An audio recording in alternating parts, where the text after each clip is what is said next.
ចេះប្រើមនុស្សចេះមើលមនុស្សគ្រប់គ្រងមនុស្សយ៉ាងប៉ិនប្រសប់ជាកម្ពូលមនុស្សដែលនឹងក្លាយជាមេដឹកនាំបុគ្គលិកលក្ខណៈរបស់តួអង្គនៅក្នុងវណ្ណកម្មសាមកុកសរសេរឡើងយ៉ាងច្បាស់លាស់គឺខុងមីងឆ្លាតល្អិតល្អន់ដឹងសពគ្រប់លាវប៉ៃរហ័សរហួនទន់ភ្លន់ចេះអោនលំទោនគួនអ៊ីស្មោះត្រង់ជើអ៊ីអងអាចចិត្តក្តៅជាដើមសម្រាប់ឆាវវិញបុគ្គលិកលក្ខណៈដ៏សំខាន់របស់គេគឺឆ្លាតមានភាពជាអ្នកដឹកនាំចេះប្រើមនុស្សគ្រប់គ្រងអង្គភាពបានយ៉ាងមានប្រសិទ្ធភាពស្រឡាញ់មនុស្សពូកែចិត្តទូលាយនិងពូកែសង្ស័យ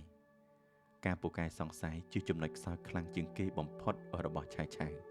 ព្រោះពេលខ្លះវាធ្វើឲ្យគេធ្វើរឿងដ៏កំឆ្កងហើយត្រូវមកសោកស្ដាយនៅពេលក្រោយ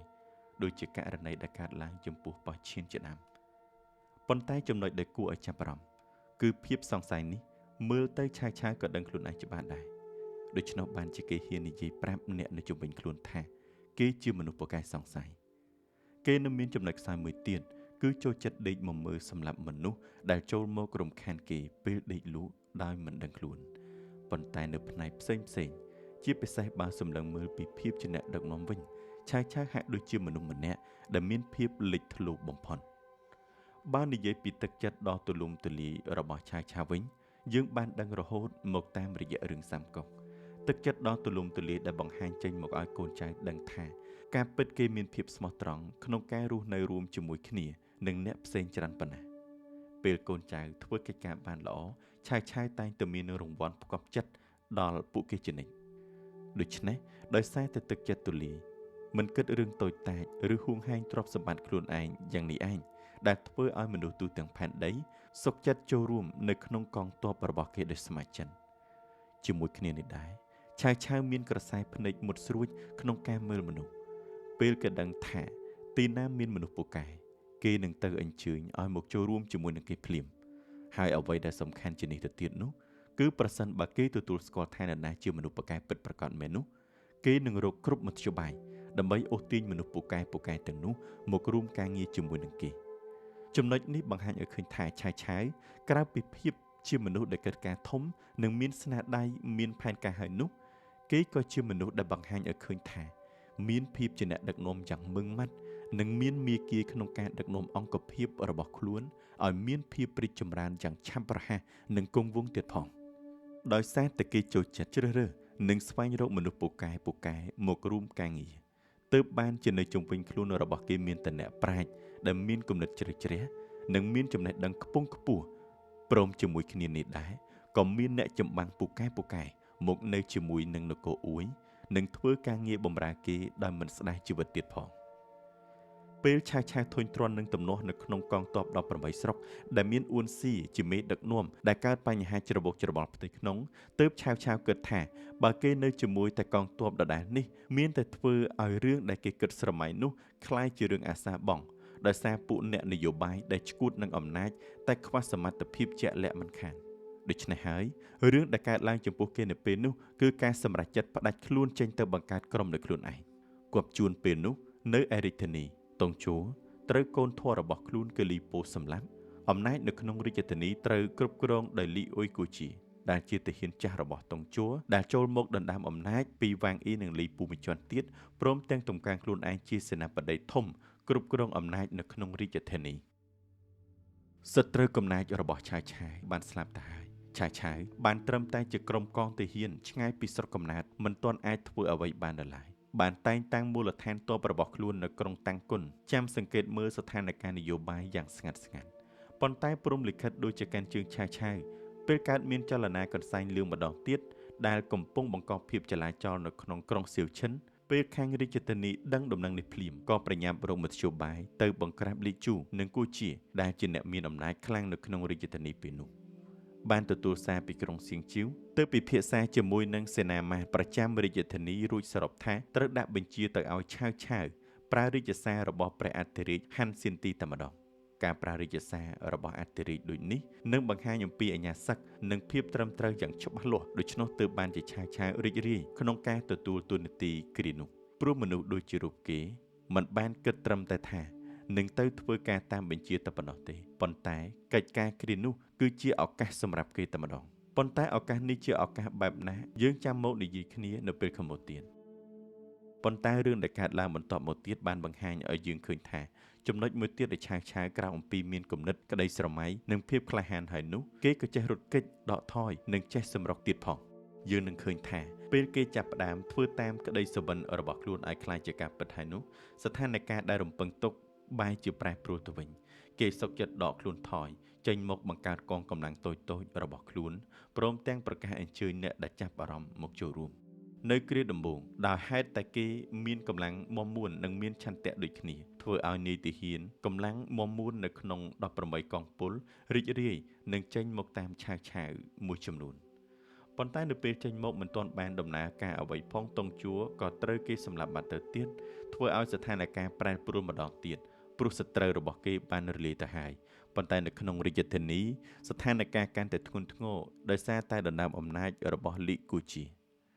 នៅពេលនោះឆាវដូចជាចាប់ផ្ដើមមិនទុកចិត្តលើស្ថានភាពរបស់ខ្លួនទៅហើយអំណាចអ្វីក៏គេមិនមានអ្វីដែលខ្លួនមានគឺត្រឹមឈ្មោះជាក្រុមចៅតូចមួយក្រុមដែលមានត្រឹមតែទាហានមានឧត្តមគតិដូចគ្នាប៉ុណ្ណោះប៉ុន្តែនៅពេលបញ្ជាពីរាជធានីមកដល់រូបគេឲ្យគេទៅបង្ក្រាបចលនាកន្សែងលឿងដូចនេះទើបคล้ายជាឱកាសរបស់គេភ្លាមជាឱកាសដែលគេនឹងអាចមានទូនាទីដើម្បីយកមកប្រើក្នុងការប្រមូលផ្ដុំមនុស្សរបស់ខ្លួនឲ្យរឹងមាំហើយជាឱកាសដែលគេនឹងបានត្រឡប់មកធំដុំនៅក្នុងរាជការកថាប័ណ្ណនេះជាចំណុចគួរឲ្យចាប់អារម្មណ៍មួយទៀតរបស់មនុស្សដូចជាឆាវនោះគឺគេជាមនុស្សចេះមើលឃើញឱកាសនិងឆក់យកឱកាសនោះមិនឲ្យរបូតពីដៃដូចងាយៗឡើយព្រះបរមរាជអង្គការដែលគេបានទទួលនោះក្រៅពីជាគ្រឿងសម្ដែងឲ្យឃើញពីសិទ្ធិក្នុងការធ្វើជាប្រធានបង្ក្រាបចៅហើយនោះវាក៏ជាការទទួលឲ្យក្រុមរបស់គេក្លាយជាអ្នកបម្រើកិច្ចការនៅក្នុងរាជដំណាក់ទៀតផងគេមិនត្រឹមតែប្រើអំណាចដើម្បីទទួលបានការទទួលស្គាល់ថាជាមន្ត្រីរបស់ស្ដេចប៉ុណ្ណោះទេព្រោះរាជបញ្ជានេះថែមទាំងប្រាប់ឲ្យប៉ៅសិនម្ចាស់ក្រុងប៉ាប៉េងលើកទាហានមួយក្រុមទៀតមកចូលរួមជាមួយនឹងឆាវคล้ายជាការបន្ថែមភាពរឹងមាំដល់ឆាវដោយស្វ័យប្រវត្តិទៀតផងដូច្នេះកងកម្លាំងរបស់ឆាវក្នុងនាមជាម្ចាស់ក្រុមតូចដែលខ្លួនធ្លាប់តែចង់បានពេលនោះបានคล้ายជាកងទាហានដែលមានយុទ្ធធម៌និងរឹងមាំប្រៀបដូចជាខ្លាដុសស្លាប់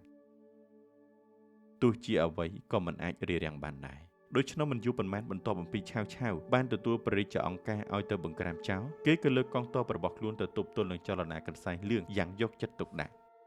សូមឲ្យយល់ថាការពិតចៅកន្សែងលឿងជាក្រុមអ្នកស្រុកធម្មតាដែលកើតទុកមិនសុខចិត្តនឹងនយោបាយផ្សេងៗរបស់រដ្ឋាភិបាលកណ្ដាលពេលមានការរួបរวมគ្នាជាក្រុមហើយពេលខ្លះអាចមាននរណាម្នាក់អាចបង្ហាញអំពីអំណាចជាអ្នកដឹកនាំបានទោះជាដោយការប្រើល្បិចកលឬវេទមន្តរឹតតែធ្វើឲ្យមានភាពអធិកអធមចេញប្លន់និងសាងភាពចលាចលពេញទាំងអស់ពេលខ្លះយើងអាចហៅពួកចៅទៅនោះថាជាខ្មោចមានបុណ្យក្បាច់ដោយដែលយើងដឹងហើយថាចៅកន្សែងលឿងកាពិតជាក្រុមអ្នកស្រុកធម្មតាដែលបោះបោនោះឯងដូច្នេះឆាវដោយសមត្ថភាពនិងគំនិតដែលគេមានធ្វើឲ្យគេអាចអានស្ថានភាពរបស់មនុស្សដែលមកចូលរួមក្នុងក្រុមចៅទាំងនោះបានយ៉ាងច្បាស់ដូច្នោះក្នុងការបង្ក្រាបចៅទាំងនោះក្រៅពីបញ្ជាទាហានឲ្យសម្លាប់ពួកកន្សែងលឿងហើយឆាវថែមទាំងបានផ្សព្វផ្សាយដំណឹងដល់ពួកចៅកន្សែងលឿងទៀតថាប្រសិនបើអ្នកណាកែប្រែខ្លួនអាចទម្លាក់អាវុធហើយដើរចូលមកទទួលឯកសណ្ឋានទាហានពីគេដើម្បីរួមចំណែកអភិវឌ្ឍប្រទេសជាតិមិនត្រឹមតែប៉ុណ្ណោះឆាវថែមទាំងបង្ហាញឲ្យឃើញទៀតថាកងកម្លាំងទាហានរបស់គេមិនត្រឹមតែជាទាហានត្រឹមត្រូវដែលមានឯកសណ្ឋានស្លៀកពាក់និងអាវុធគ្រប់ដៃប៉ុណ្ណោះទេប៉ុន្តែថែមទាំងមានអាហារឲ្យបរិភោគយ៉ាងឆ្អែតទៀតផងជាពិសេសពេលមកនៅជាមួយនឹងឆាវមានមនុស្សជាច្រើនទទួលបានរង្វាន់ពួកចៅដែលជាអ្នកស្រែក្រីក្រឃើញដូច្នោះមិនញាប់ញ័រមិនដេញបានទេពេលក្រពះស្វិតក្រៀមហើយថែមទាំងត្រូវតាមសម្លាប់ទៀតនោះប្រកាសជាមានអារម្មណ៍អស់សង្ឃឹមនិងមិនចង់ធ្វើទៅទៀតស្ទើរតែទាំងអស់គ្នាអ្វីដែលសំខាន់គឺឆាវប្រញាប់ប្រកាសឲ្យគេដឹងជាទូទៅថាគេជាពូជពងអ្នកស្រែរីករាយនឹងទទួលមនុស្សមកពីគ្រប់វណ្ណៈចូលរួមធ្វើការជាមួយគ្នានរណាធ្វើល្អបានល្អនរណាធ្វើអាក្រក់បានអាក្រក់ដូច្នោះការចេញបង្ក្រាបចៅកន្សែងលឿននៅពេលនោះឆាវទទួលបានទាហានដែលកែប្រែខ្លួនមកចូលរួមជាមួយជាច្រើនម៉ឺននាក់ក្នុងរឿងវណ្ណកម្មសាមកុករបស់អុកញ៉ាវិបុលសេនាបតីក្តីនុកនសរសេរទុកថាឆាវគ្រប់គ្រងទាហានបណ្ដេញពួកចៅទៅដល់ក្រុងជេប៉ាទាហានទាំងឡាយចាប់ចៅបានខ្លះចៅមកចូលរួមសារភាពខ្លះមនុស្សប្រហែលជាង 4-5 ម៉ឺននាក់ក្រៅពីបានមនុស្សហើយឆាវថែមទាំងបានសម្ដែងអំពីភាពឆ្លាតវៃនិងភាពជាអ្នកដឹកនាំដ៏អង់អាចទៀតផងគេប្រកាសឲ្យពួកចៅកែប្រែចិត្តបើធ្វើការបានល្អនឹងទទួលបានរង្វាន់ទៀតផង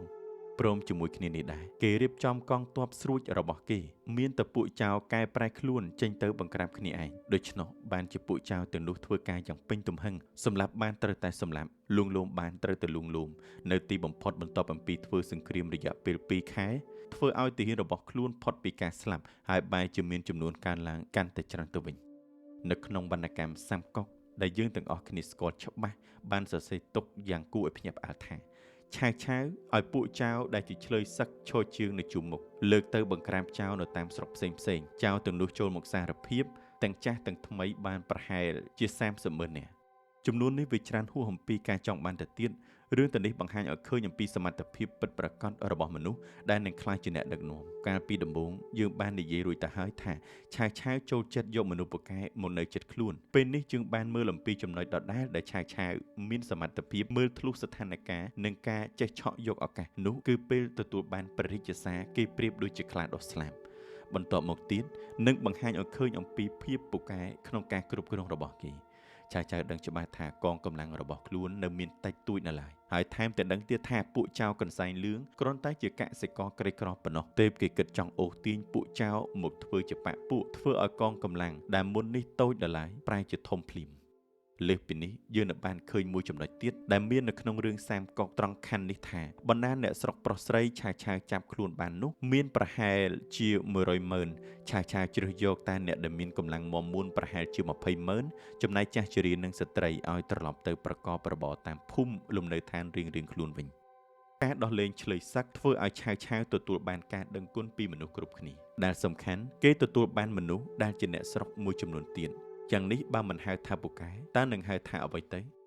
លើពីនេះទៅទៀតការរំដោះឆ្លើយសឹកនៅគ្រានោះរឹតតែធ្វើឲ្យមានចំណងមេត្រីភាពជាមួយនឹងអ្នកស្រុកកាន់តែខ្លាំងថែមទៀតចេញអំពីកងកម្លាំងតូចរបស់ឆាវពេលនោះបានក្លាយជាកងកម្លាំងដ៏មហិមានិងមានឈ្មោះល្បីល្បាញខ្ទោខ្ទាផលតបស្នងដែលគេទទួលបាននៅពេលនោះគឺព្រះអធិរាជហាន់សៀនទីមានព្រះរាជបញ្ជាឲ្យតែងតាំងឆាវមានអំណាចត្រួតត្រាលើចៅហ្វាយស្រុកទាំងអស់នាភាគខាងកើតដោយឲ្យទៅឈរជើងនៅក្រុងគុនជីវ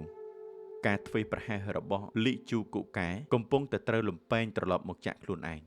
ត្រឡប់មកមើលឆាវជាមុនសិនមកដល់ត្រង់នេះយើងឃើញថានេះគឺជាទូនាទីពិតប្រាកដរបស់មនុស្សដែលនឹងប្រែក្លាយជាមេដឹកនាំដូច្នេះបើចង់ក្លាយជាអ្នកធំឱកាសនឹងខួរក្បាលត្រូវតែមកប្រែរួមគ្នា